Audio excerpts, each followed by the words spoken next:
Welcome to Kenton's videos. Enjoy the video. You start by launching Garageband and making a software instrument track with a piano patch.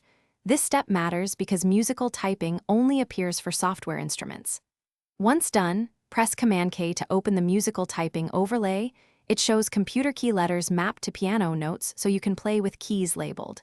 Make sure the track is selected, otherwise the overlay won't respond. Why this works? GarageBand doesn't label the piano graphic, so musical typing is the only built-in way to see letters. Now focus on controlling the overlay.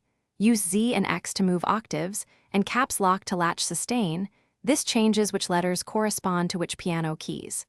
Once you shift octaves, the same letters play different pitches, so double-check which octave is active before recording.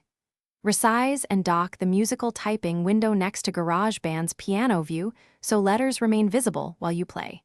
This method lets you quickly map familiar letter keys to pitches, making live input and notation editing faster. Finish by recording with the labeled overlay visible.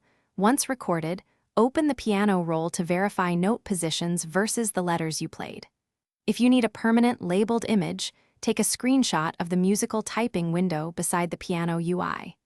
If musical typing is grayed out or shows no letters, make sure a software instrument track is selected, otherwise GarageBand disables the feature.